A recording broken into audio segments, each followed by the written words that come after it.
ಶ್ರೀ ಗುರುಭ್ಯೋ ನಮಃ. ಬಿಯಾಂಡ್ ಲಿಮಿಟ್ಸ್ನ ಎಲ್ಲ ವೀಕ್ಷಕರಿಗೂ ಕೂಡ ನವರಾತ್ರಿ ಹಬ್ಬದ ಶುಭಾಶಯಗಳು. ನವರಾತ್ರಿ ಹಬ್ಬದ 3ನೇ ದಿನ, ಅದು ವಿಶೇಷವಾಗಿ ಎಂತಹ ಅಮ್ಮನವರನ್ನು, ದುರ್ಗಾ ಅಮ್ಮನವರನ್ನು ಚಿಂತಿಸಬೇಕು ಅಂತಂದರೆ ದೇವಿ ಪುರಾಣ ನಮಗೆ ತಿಳಿಸಿಕೊಡ್ತದೆ. ಆಕೆಯ ಹೆಸರು ಚಂದ್ರಘಂಟ ಅಂತ ಕರೀತಾರೆ. ಈಕೆಯ ಧ್ಯಾನ ಎಂಥದ್ದು ಅಂತಂದರೆ ಪಿಂಡಜ ಪ್ರವರಾರೂಢ ಚಂಡಕೋಪಾಸ್ತ್ರಕೈರ್ಯುತ ಪ್ರಸಾದಂ ತನುತೆ ಮಹ್ಯಂ ಚಂದ್ರಘಂಟ ಯಶಸ್ವಿನಿ. ಜಯಪ್ರದಲಾಗಿರ್ತಕ್ಕಂತಹ ಆ ತಾಯಿ ಚಂದ್ರಘಂಟ ಅಂತ ಕರೆಸಿಕೊಳ್ಳತಕ್ಕಂತಹವಳು ಲಲಾಟದಲ್ಲಿ ಗಂಟೆಯ ಆಕಾರದ ಚಂದ್ರವನ್ನ ಧಾರಣೆ ಮಾಡಿರ್ತಕ್ಕಂತಹವಳಾಗಿದ್ದಾಳೆ. ಆದ್ದರಿಂದ ಅವಳನ್ನು ಚಂದ್ರಘಂಟ ಅಂತ ಕರೀತಾರೆ. ದಶಭುಜ, 10 ಭುಜಗಳಿಂದ ಕೂಡಿರ್ತಕ್ಕಂತಹವಳು. ಯಾವ ಹುಲಿಯನ್ನೇ ವಾಹನವನ್ನಾಗಿ, ವ್ಯಾಘ್ರವನ್ನೇ ವಾಹನವನ್ನಾಗಿ ಮಾಡಿಕೊಂಡವಳು. ಮುಖ್ಯವಾಗಿ ಈಕೆ ಆರಾಧನೆಯಿಂದ ನಮಗಾಗುವ ವಿಶೇಷ ಲಾಭ ಏನು ಗೊತ್ತೇನು? ಪ್ರತಿಯೊಂದು ದುರ್ಗಾ ರೂಪದಿಂದ ಆಗುವ ಲಾಭವೂ ಕೂಡ ಬಹಳ ವಿಶೇಷವಾದದ್ದು.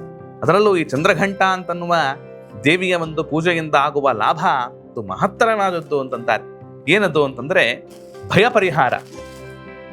ಎಲ್ಲೋ ಹೋಗಿರ್ತೇವೆ, ಯಾವುದೋ ಒಂದು ವಸ್ತುವನ್ನು ನೋಡಿರ್ತೇವೆ, ಯಾವುದೋ ಒಂದು ಭಯಾನಕವಾಗಿರತಕ್ಕಂತಹ ದೃಶ್ಯವನ್ನು ನೋಡಿರ್ತೇವೆ. ದುರ್ಗಗಳಲ್ಲಿ ಅಂದರೆ ಬೆಟ್ಟ ಗುಡ್ಡಗಳಲ್ಲಿ ಸಂಚಾರ ಮಾಡ್ತಾ ಇರ್ತೇವೆ, ಕಾಡುಗಳಲ್ಲಿ ಸಂಚಾರ ಮಾಡ್ತಾ ಇರ್ತೇವೆ, ಜಲಪಾತದ ಅಡಿಯಲ್ಲಿ ನಾವು ಹೋಗ್ತಕ್ಕಂತಹವರಾಗಿರ್ತೇವೆ, ಜಲಪ್ರವಾಹದಲ್ಲಿ ಬರ್ತಾ ಇರ್ತೇವೆ. ಅದರಿಂದ ಪಲ್ಲಗೆ ಜಲದುರ್ಗಾಸಿ ಸರ್ಗಾದವು ಗಿರಿವಿಸ್ತೃತಿ ಅಂತನ್ನುವಂತೆ ಆಕೆ ಜಲದುರ್ಗೆ ಅಂತಲೂ ಆಗಿದ್ದಾಳೆ. ದುರ್ಗಾ ಅಮ್ಮನವರಿಗೆ ನಾನಾ ತರಹದ ರೂಪಗಳಿದೆ.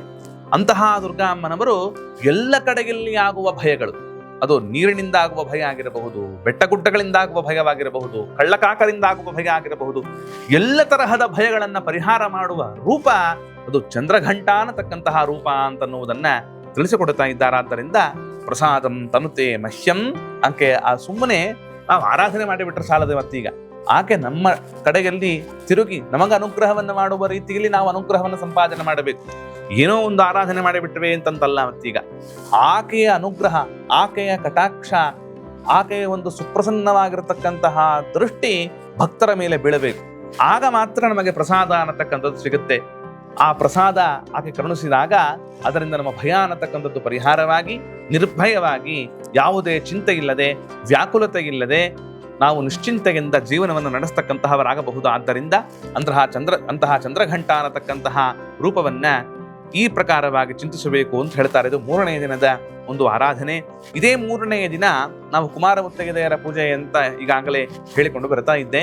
ಈ ಕುಮಾರಿ ಮುತ್ತೈದೆಯರ ಪೂಜೆಯಲ್ಲಿ 3ನೇ ದಿನ ಅನ್ನತಕ್ಕಂಥದ್ದು ಒಬ್ಬ ಕುಮಾರಿ ಮುತ್ತೈದೆಯನ್ನ ಕರೆದು ಆಕೆಗೆ ಕನ್ನಡಿಯನ್ನು ಕೊಡಬೇಕಂತ. ಕನ್ನಡಿ ಅಂತನ್ನುವುದು ಮಂಗಲ ದ್ರವ್ಯ, ಅಲ್ಲಿ ಲಕ್ಷ್ಮೀ ಸನ್ನಿಧಾನ ಅಂತ ಕರೀತಾರೆ.